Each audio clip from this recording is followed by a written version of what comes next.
So, Bailey, thank you so much for joining me today. I was so excited to hear that you wanted to go ahead and talk with us about sustainability and climate action. So, welcome. Thank you for having me. I'm really excited to chat with you today. So, can you tell us a little bit about what department you're in and what your role is there? Sure. So I work with the Department of Theater here at Lehigh University, and I am the scenic charge and props master. So what that means is first I build and find all the furniture for all the shows and plays you'll see here at Lehigh. And then when the carpenters are done building the set, I go in and I make it pretty and beautiful with paint. So that's what I do. That sounds like such a different and interesting, but also kind of big. Yeah. So thank you for telling us a little bit about yourself and what you do here at Lehigh. What is one thing about Lehigh sustainability that you kind of already know about, and then something that maybe you want to learn a little bit more about or have us clarify? Sure. So I've been doing a little research on the sustainability plan, and I attended the ideation sessions, which was really great. I guess the thing that I know now that I didn't know, which is awesome, is just the scope and the reach of the sustainability initiative. It really just covers electricity usage and transportation and paper waste and recycling, and it really just hits on every single part of everything that's happening at Lehigh, which I think is awesome. I had no idea that that was so far reaching, which is really great. Um, and then the thing I would like clarified, so I'm vegan. Veganism is super important to my life. And I see that veganism and more plant-based options on campus is part of the initiative, but it kind of seems like it already has been checked off. It's in the green. Um, but I haven't found that there's been too many plant-based options on campus in the very few dining halls that I as a staff member have been to. Is there a plan to increase the sustainable food options at Lehigh? So the short answer is yes.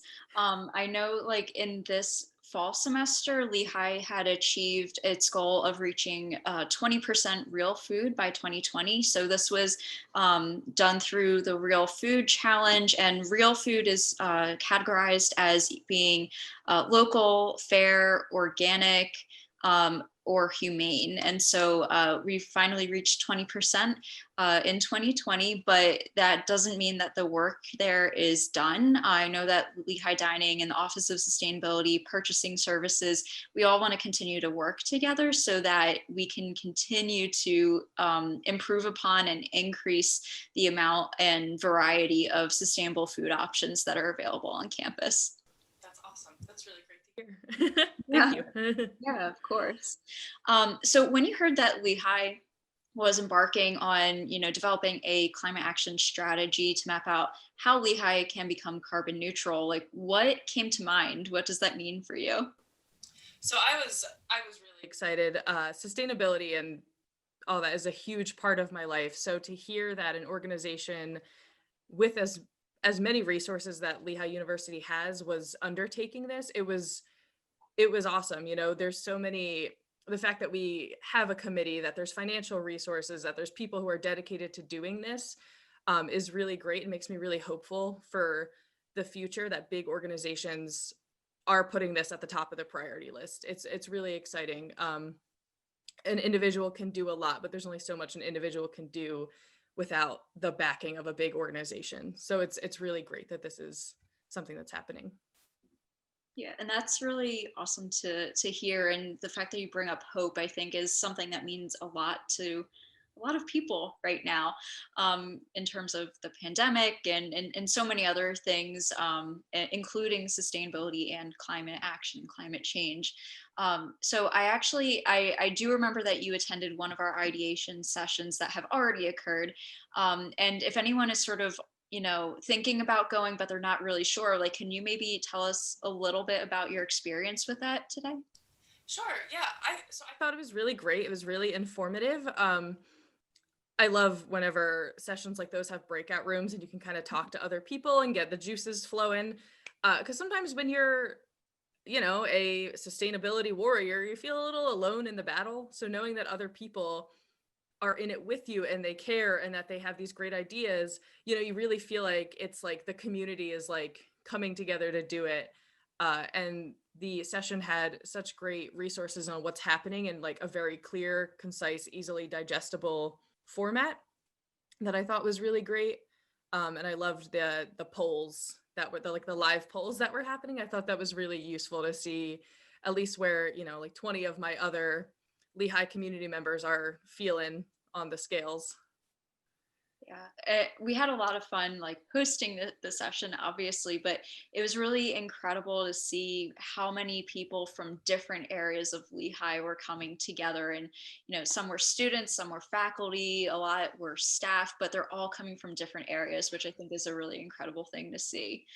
Um, so then I guess like from the little bit that I've learned about you, it sounds like sustainability is a really integral part of your like daily life. So what is the best piece of advice that either you've received or a piece of advice that you would give to someone else that's looking for sustainable behavior?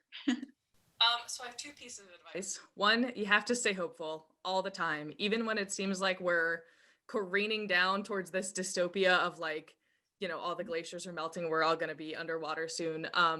You know, we're not there yet. There's still things we can do, and it's important to keep that hope and keep that motivation. And then the second piece is it's really important to find deep in you why sustainability matters to you. So it could be, you know, you want your kids to grow up in a greener planet. You want them to have healthy air and water.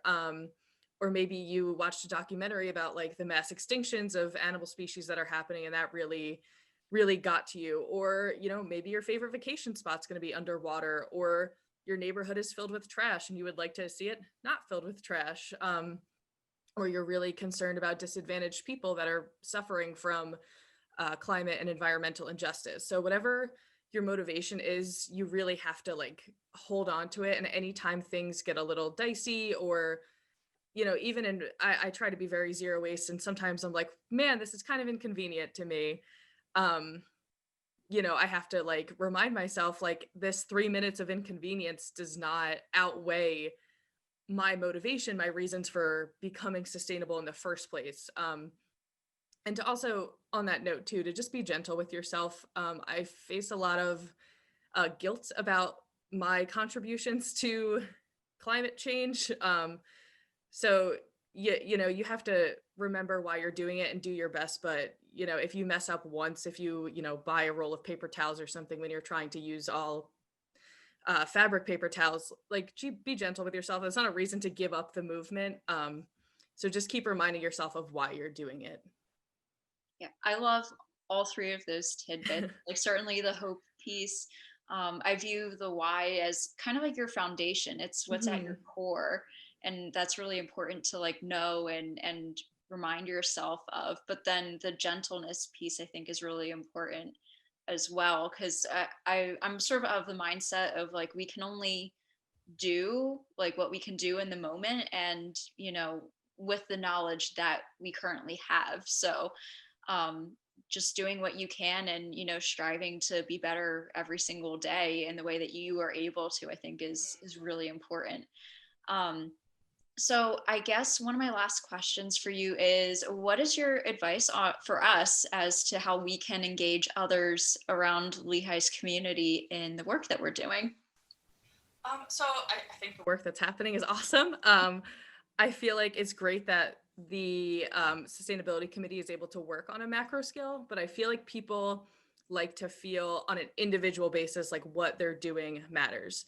So I think um, maybe a couple sessions or ways to like break it down in like, here's how to compost properly, here's how to properly recycle, here are 100 ways you can be zero waste, why don't you pick 5 this week and try them.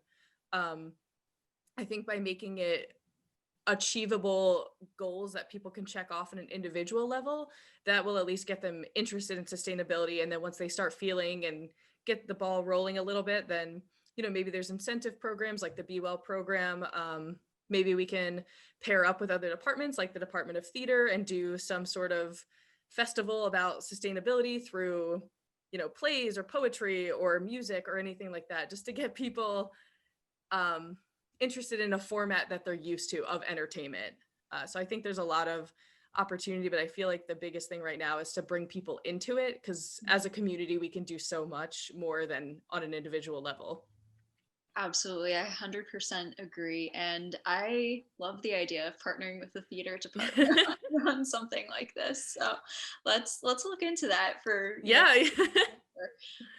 But anyway, it was fantastic talking with you today. Thank you so much again for your time and, for talking with me today.